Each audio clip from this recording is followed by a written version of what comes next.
The mammalian heart. The heart is a muscular organ that is located in the chest cavity. It is located in between the two lungs in this thoracic cavity. And the primary function of the heart is to pump blood to the whole body.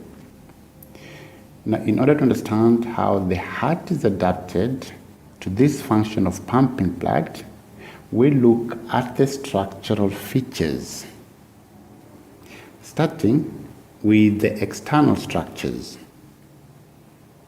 Starting with the external structure. In this diagram here, you can see the external features of the mammalian heart.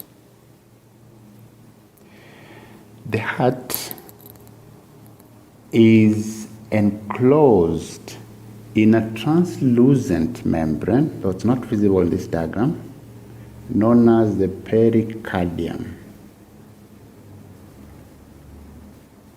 Translucent membrane known as the pericardium. It encloses the heart. This pericardial membrane secretes the pericardial fluid.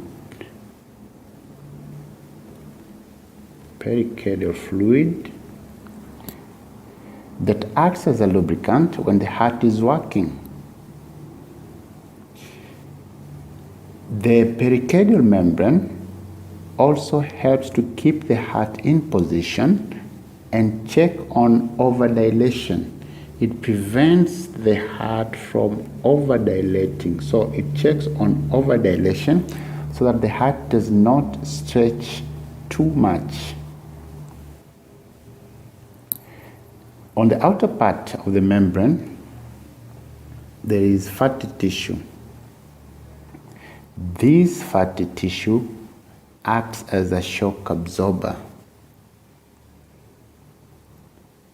Now, the heart is made up of a special type of muscles known as the cardiac muscles.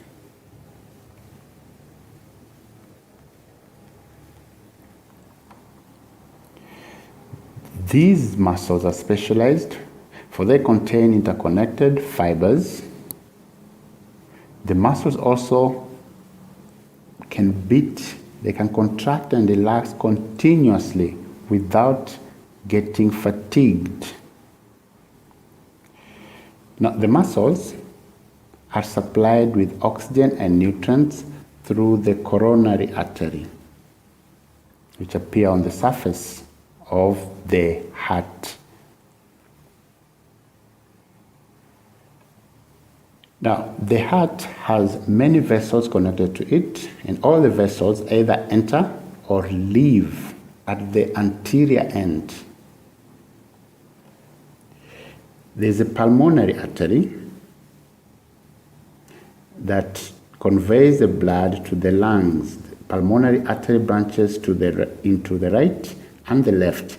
The right conveying blood to the right lung, the left conveys blood to the left lung. The aorta is the largest artery that carries blood from the heart. It then branches, and each branch takes blood to different parts of the body. But the main part of the aorta runs on the dorsal side of the heart towards the lower part of the body, hence known as the dorsal aorta. So after branching, after coming from the heart, after exiting from the heart, it passes behind the heart. There's some branches, like the carotid artery, the subclavian artery also branch, taking blood to the neck and the upper limbs and also the head. But most of the blood flows through the dorsal aorta to the rest of the body. There are pulmonary arteries and veins. You have pulmonary vein, which bring blood from the lungs. So pulmonary artery take blood to the lungs for oxygenation, and then the pulmonary veins bring the oxygenated blood back to the heart. We also have the vena cava, anterior or also known as superior vena cava, that bring blood from the neck and the head region, and the posterior vena cava, also known as the inferior vena cava, that brings blood from the chest and below and the lower parts of the body. So on the surface you can see that the heart has two sides. There is the right side, so if you can draw a line here.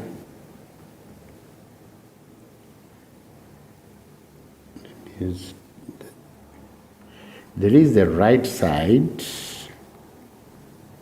because the heart is facing us. So what is to your left, that is actually the right side of the heart, because it's facing you.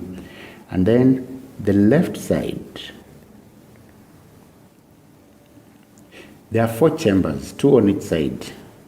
The upper chamber is known as the atrium, right atrium and left atrium. Then right ventricle and the left ventricle. So in order to understand how these chambers function and how they are structured, we have to look at the internal structure of the heart.